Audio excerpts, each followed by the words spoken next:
بسم الله الرحمن الرحيم، وبه نستعين، والصلاة والسلام على أشرف المرسلين. أما بعد، أعزائي مشاهدي قناة أبو أحمد مخلوف، أحييكم ويسعدني أن ألتقي بكم من جديد وبرنامجكم الكرة في كلمتين ونص. 4 انتصارات للنادي الأهلي في جميع اللعبات: كرة الطائرة وكرة السلة وكرة اليد.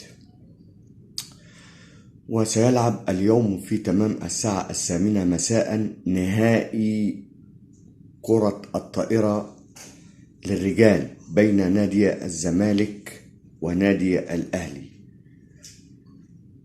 في تمام 8 مساء في نهائي كأس مصر. أما الأربع الانتصارات في كرة السلة، تصدر النادي الأهلي المجموعة في تصفيات البطولة الإفريقية لكرة السلة رجال ليصل إلى النهائيات في رواندا الشهر القادم.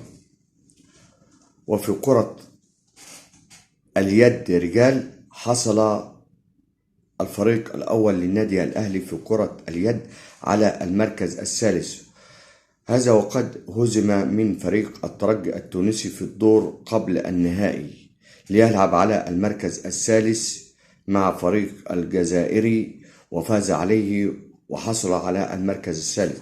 هذا في كرة اليد. أما عن سيدات النادي الأهلي فقد حصلوا أيضا على المركز الثالث في كرة اليد للسيدات في البطولة في كرة اليد للأبطال. أما في كرة الطائرة للأبطال للرجال فقد فازوا بالبطولة، وأقيمت البطولة في استاد القاهرة في مجمع الصالات، وقد قام بتنظيمها النادي الأهلي تحت رعاية الاتحاد الإفريقي للكرة الطائرة. أما في كرة السلة رجال فقد فاز في التصفيات ووصل إلى الدور ربع النهائي في كأس أفريقيا. هؤلاء الأربع الانتصارات في هذا الأسبوع. هذا عن أخبار النادي الأهلي. أما عن أخبار المدير الفني مارسيل كولر، فقد اجتمع باللاعبين وهنأهم على الفوز للوصول إلى نهائي البطولة الإفريقية وعلى الفور. ومن ثاني يوم تدرب اللاعبون في الملعب الذين لم يشاركوا في المباراة مازيمبي التي فازوا بها 3-0 ووصولهم إلى النهائي لملاقاة الترجي التونسي. وعمل المدير الفني على تدوير اللاعبين الإجباري، اللاعبين الذين لم يلعبوا في المباراة أو المباريات السابقة، وقال لهم باللفظ: ليس عندي لاعب احتياطي ولا لاعب أساسي، الكل سيلعب. ومن المنتظر أن يخوض النادي الأهلي 4 مباريات في الدوري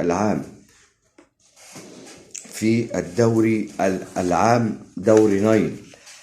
يلتقي يوم الأربعاء القادم الأهلي مع الإسماعيلي 1-5، ويلتقي في 4-5 الأهلي مع الجونة، ويلتقي في 7-5 الاتحاد مع الأهلي، وفي 11-5 الأهلي مع بلدية المحلة. هؤلاء ال4 مباريات من المؤجلات للنادي الأهلي.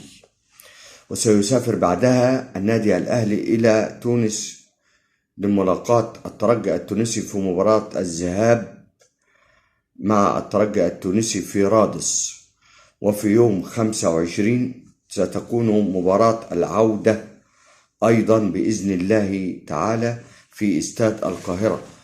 ومن المنتظر أن يكون هناك أكثر من 80 ألف مشجع أهلاوي في الاستاد، حيث أن النادي الأهلي أو إدارة النادي الأهلي طلبت بطلب عاجل لاتحاد الكرة سعة الملعب من الجمهور كاملة، حيث أن استاد القاهرة يتسع إلى أكثر من 80,000 مشجع أهلاوي سيكونون بإذن الله في استاد القاهرة يوم 25/5 القادم في النهائي، والذي ستنظمه الاتحاد الإفريقي في القاهرة، حيث سيكون النهائي وتسليم الكأس للفائز سواء من الترجي التونسي أو النادي الأهلي المصري. طبعا من المعروف أن كرة القدم هي التي تضيف السعادة لجمهور مصر العظيم، وبناء على حضور الجمهور في مباراة مازيمبي والأهلي، إذا فاز نادي الزمالك في مباراة ديريمز في لقاء الثاني خارج الديار ووصوله إلى المباراة النهائية، ستكون السعة في استاد القاهرة في النهائي أيضا بهذا المعدل، وهو 80,000 مشجع أهلاوي أو زملكاوي أو مصراوي على حد سواء لنادي الزمالك. طبعا دي عن أخبار النادي الأهلي في جميع اللعبات، في كرة السلة وفي كرة اليد رجال وسيدات وفي الكرة الطائرة. يلتقي أيضا النادي الأهلي في 8 مساء في نهائي بين الأهلي والزمالك في كرة الطائرة لكأس مصر. المباراة ستكون في الساعة 8 مساء اليوم بإذن الله تعالى. طبعا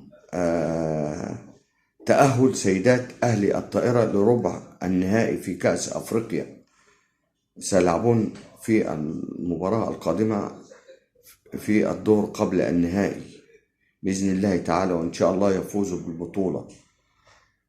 أعزائي مشاهدي قناة أبو أحمد مخلوف، تحياتي لكم فضلا وليس أمر الاشتراك في القناة ودعمي على اليوتيوب وعلى الفيسبوك، لايك وشير إن أعجبكم هذا المحتوى. تحياتي لكم والسلام عليكم ورحمة الله وبركاته.